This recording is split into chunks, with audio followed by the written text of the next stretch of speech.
Así se llama un libro de Carlos Díaz, publicado por Fitz en 1975.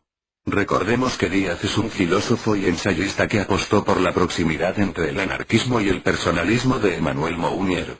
Dejaremos para otro momento esta cuestión de un supuesto anarcopersonalismo, aunque Díaz cita continuamente a Mounier en sus análisis, incluso en algún momento en la obra que ahora nos ocupa, y parece ser que en la actualidad continúa en esa línea.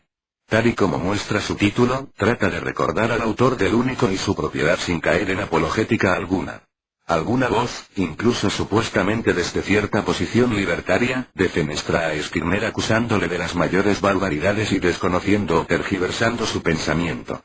Las lecturas sobre lo que se dice en el único y su propiedad son tan diversas y disparatadas que, tal y como ocurrió con Nietzsche, se le ha acusado hasta de gestar el fascismo.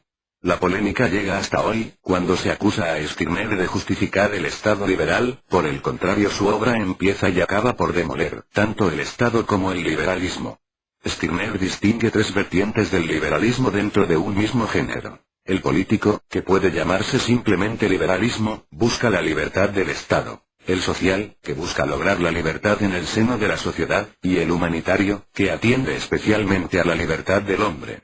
La crítica que realiza a los tres tipos estriba en el sacrificio que realiza de la soberanía personal en aras de la nación/Estado, de la voluntad social o de cualquier pensamiento abstracto.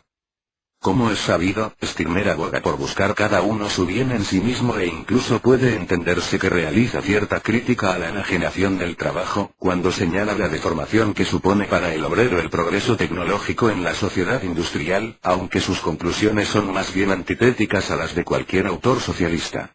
El alemán dispara contra toda concepción del deber social, sea en nombre del Estado, de un partido político o de cualquier forma de comunismo. El bello sueño de un deber social es hoy todavía el ensueño de muchas gentes, y se imaginan que dándonos la sociedad aquello que necesitamos estamos obligados a ella, que se lo debemos todo. Se persiste en la voluntad de servidumbre a un dispensador supremo de todo bien. A pesar de que en algunos extractos de El único y su propiedad se niega toda concepción del bien y del mal que no esté fundada en el egoísmo personal, en otros momentos se encuentran pasajes auténticamente estimulantes y constructivos.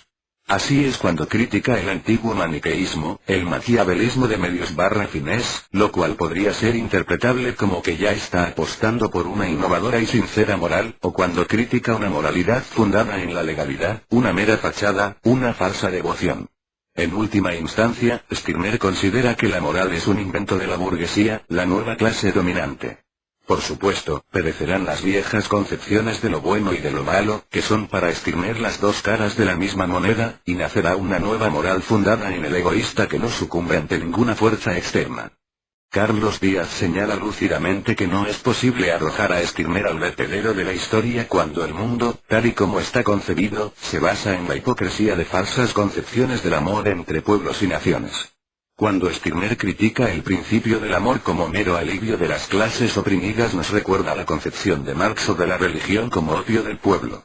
Es un ataque furibundo contra todo idealismo, como su producto de unas determinadas condiciones materiales, para Marx, o del sacrificio del individuo, para Stirner. Frente a todo idealismo vocacional, el pensamiento stirneriano pide al individuo que reconozca su propio yo omnipotente, aunque en última instancia se sea consciente de lo limitado y perecedero de la existencia humana, de ahí su famosa frase: he fundado mi causa en nada. En la superficie, Stirner niega cualquier pretensión moralizante, pero es posible interpretar una nueva moral al denunciar toda una desviación histórica y cultural, y tratar de derruir toda abstracción que sacrifique el yo individual.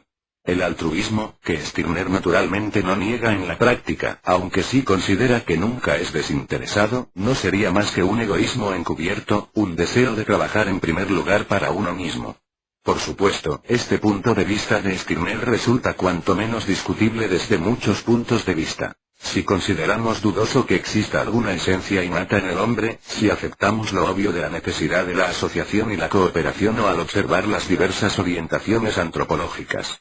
En cualquier caso, la filosofía stirneriana es tremendamente útil para salvar la libertad personal y para escapar del conformismo dentro de alianzas temporales buscadas solo por la propia conveniencia de los individuos. El conformismo es sinónimo de una falsa humildad, de humillación y austeridad, análisis en el que se ve que Stirner adelanta una crítica feroz al cristianismo. Realiza Díaz un alegato moral, a favor y en contra de Stirner, en el que no puede reprochársele no poner toda la carne en el asador. Las críticas a Stirner que realiza han sido asumidas dentro del anarquismo, como es el caso de la fuerza de la clase trabajadora, la cual es atacada de veces en el único y su propiedad por temor a la creación de un nuevo altar social en el que el individuo se viera sacrificado. Parece que Stirner fue fiel a sí mismo también en su carencia de una visión científica y analítica de mayor envergadura, en muchos aspectos es posible que fuera su propio mundo el que le condicionó en su pensamiento. Como a Díaz, nos fascina Stirner y lo defendemos en gran medida, porque en última instancia se trata de ideas que hacen de contrapeso a un necesario análisis social y político de mayor calado. El individualismo insolidario en la sociedad actual, más producto de la enajenación que de cualquier otra cosa, poco tiene que ver con lo proclamado por Stirner.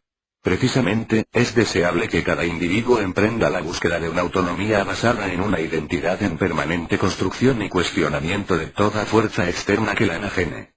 Carlos Díaz, y estamos con él, apuesta por un nivel superior de egoísmo, un egoísmo solidario que adquiere una dimensión social, a la vez sana y enferma, pero real y deseable.